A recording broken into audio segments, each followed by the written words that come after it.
The email from Tesla's procurement division sat open on my laptop while my family mocked my failing farm over Sunday dinner. If they only knew what was really growing in their old, worthless land. My name is Maya Henderson, and 5 years ago, I gave up a promising career in geology to take over my grandfather's struggling farm. My family never let me forget what they saw as my biggest mistake. Still playing farmer, Maya? My brother David smirked from across our parents' dining table. He adjusted his expensive watch, a recent purchase from his investment banking bonus. How many tomatoes did you sell this month? I took a slow sip of water, thinking about the contract I'd just signed. 8 figures, more money than David would see in his entire career. But I kept quiet, just like I have for the past 3 years. Maya, my mother sighed, we're just worried about you. That farm hasn't turned a profit in decades. Your grandfather was too sentimental to sell it, but you don't have to make the same mistake. My father nodded in agreement. Harrison Development made another offer yesterday, 20% above market value for useless farmland. You should take it before they come to their senses. I pushed my food around my plate, remembering the day everything changed. I've been checking soil samples in the lower field, more out of professional habit than actual farming necessity, when my geology training picked up something unusual. The mineral composition was unlike anything typically found in agricultural land. Further testing confirmed what I suspected. The entire valley sat on a deposit of rare earth elements, crucial components for electric vehicle batteries and spacecraft manufacturing. My grandfather's worthless farm was sitting on a gold mine of neodymium, dysprosium, and other minerals that tech companies desperately needed. The land is not for sale, I said firmly, just as I had every Sunday for the past 5 years. My sister Emma rolled her eyes. God, you're so stubborn. Just like Grandpa holding onto that dying farm until it killed him. The words stung. Grandpa James hadn't died from holding onto the farm. He died believing he failed to preserve our family's legacy. I was the only one who'd bothered to listen when he talked about the land's mysteries, about the strange rocks he'd sometimes find while plowing. Your grandfather was a fool, my father said bluntly, and you're following in his footsteps. At least David and Emma made something of themselves. I glanced at my siblings. David with his banking career, Emma with her real estate empire. Both of them had abandoned the farm as soon as they could, heading for the bright lights of the city. What they didn't know was that I'd spent the last 3 years quietly buying up surrounding properties through shell companies. Every time a neighbor wanted to sell, I made sure one of my corporations was the buyer. The mineral deposits extended far beyond our original property, and I was determined to secure every acre. Actually, I said, carefully measuring my words, the farm is doing better than you think. David laughed. Better? Last time I checked, you were living in Grandpa's old house, driving his ancient truck. Some success. He was right about the house and truck. I kept them deliberately. Nothing draws unwanted attention quite like sudden displays of wealth. But beneath the modest exterior, I'd built something extraordinary. The weekend after I discovered the mineral deposits, I'd called Dr. Sarah Chen, my old geology professor. She'd taken one look at my samples and understood the implications immediately. Maya, she'd said, her eyes wide with excitement, do you understand what you're sitting on? I did. The global supply of rare earth elements was concentrated in just a few countries, making tech companies desperate for reliable domestic sources. And I had just found one of the richest deposits in North America. Dr. Chen helped me connect with the right people, metallurgists, mining engineers, environmental specialists. Together, we developed a revolutionary extraction method that could access the minerals with minimal surface disruption. No open-pit mining, no destroyed farmland, just discrete extraction wells disguised as irrigation systems. I need to show you something, I told my family, standing up from the table. All of you. My mother looked concerned. Maya, if you're having financial troubles, just come with me, I insisted. It's time you saw what's really happening at the farm. They followed me reluctantly, piling into their luxury cars to follow my grandfather's old truck down the familiar dirt road. But instead of turning toward the farmhouse, I headed for what appeared to be a new barn near the back of the property. What's this? My father demanded as I punched in a security code. Since when does a barn need keypad access? The heavy doors swung open, revealing not farm equipment but a state-of-the-art facility. Computer monitors lined the walls, displaying real-time data from the extraction wells. Engineers in clean suits monitored complex filtration systems that separated valuable minerals from surrounding soil. My family stood frozen, trying to process what they were seeing. "Welcome," I said, unable to keep the satisfaction from my voice, "to Henderson Rare Earth Mining Operations." David stepped forward, his banker's mind already calculating. What exactly are you mining?"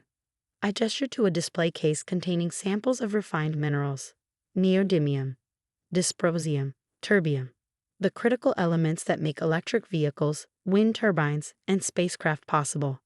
"But how?" Emma whispered. "This is just worthless farmland." "Nothing is worthless if you know what to look for," I replied, thinking of Grandpa James and his mysterious rocks. "The entire valley sits on one of the largest rare earth deposits in the country. While you were all laughing at my failed farm, I was building this." I pulled up the latest geological surveys on a main screen showing the extent of the mineral deposits, the red areas indicating high concentrations spread across thousands of acres, all land I now controlled through various holding companies. "Those development offers you keep pushing." I looked at my father. "Harrison Development has no idea they're trying to build houses on top of billions of dollars worth of critical minerals." My mother sank into a chair, her face pale. "Billions. The Tesla contract alone is worth 9 figures," I said quietly. "SpaceX signed last month. The Department of Defense is next." David's hands were shaking as he examined the mineral samples. "Why did you tell us?" "I thought about all the Sunday dinners, all the mockery, all the pressure to sell Grandpa's worthless legacy." "Would you have believed me?" I asked. "Or would you have tried to take control, just like you did with everything else Grandpa left behind?" The silence that followed was answer enough. A young engineer approached, tablet in hand. "Ms. Henderson, the latest extraction numbers are ready for review." My family watched in stunned silence as I reviewed complex technical data with the engineer, discussing adjustment to mineral separation protocols and environmental monitoring systems. The foolish farmer they'd mocked for years was now casually talking about processes they couldn't begin to understand. "There's more," I said, turning back to them. "Follow me." I led them to another secured door, this one requiring both a keycard and biometric scan. Behind it lay the real heart of the operation, the research lab where we were developing next-generation extraction techniques. "Maya," my father's voice was hoarse, "what have you built here?" I smiled, thinking of Grandpa James. I built exactly what he always said was possible, a way to preserve the farm while looking to the future. He knew this land was special.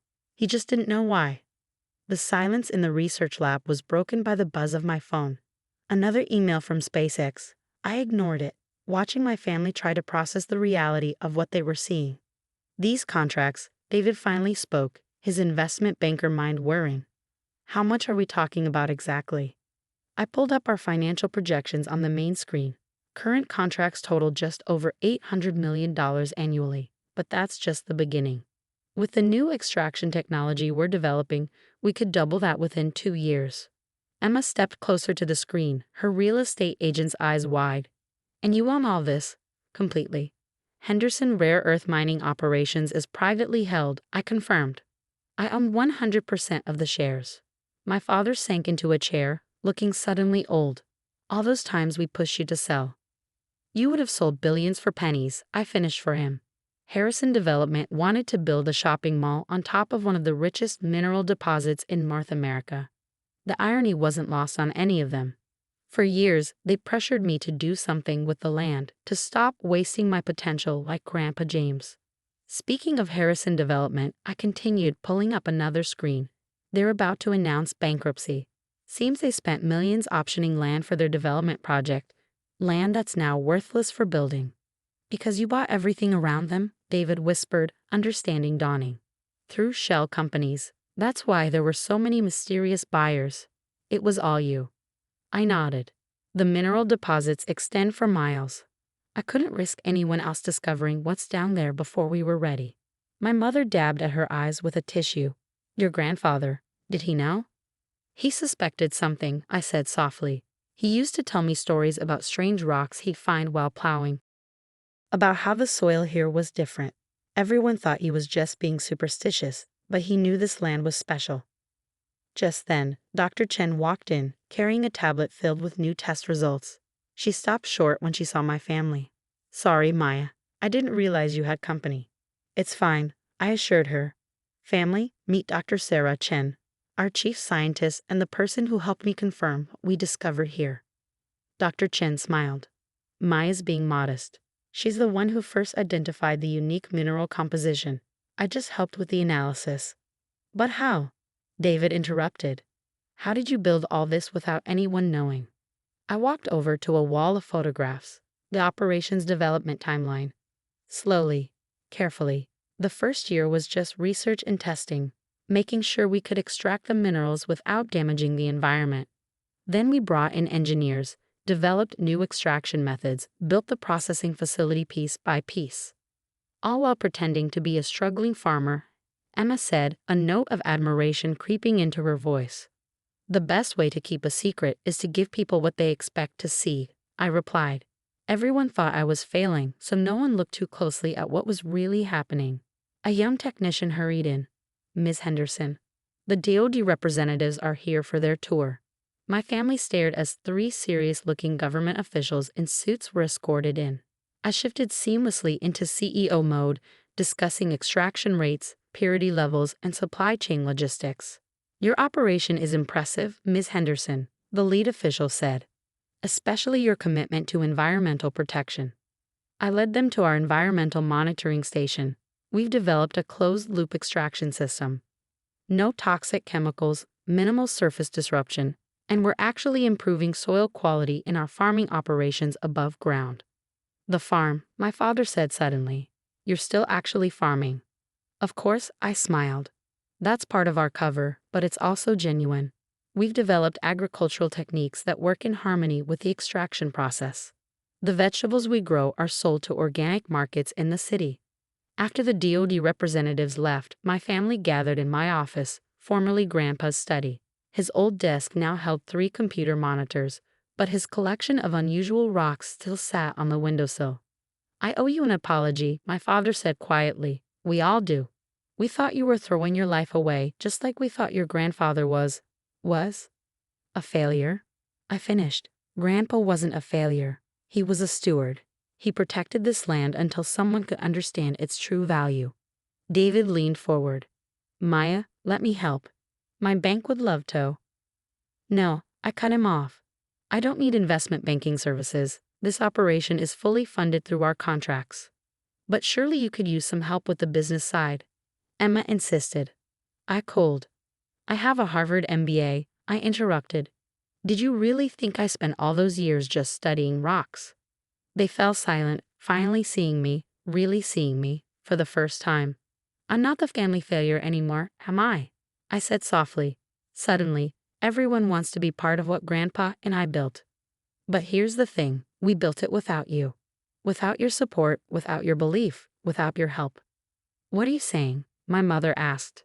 I stood up, walking to the window that overlooked the fields. In the distance, our extraction wells pumped silently, bringing up minerals worth millions while looking like ordinary irrigation equipment.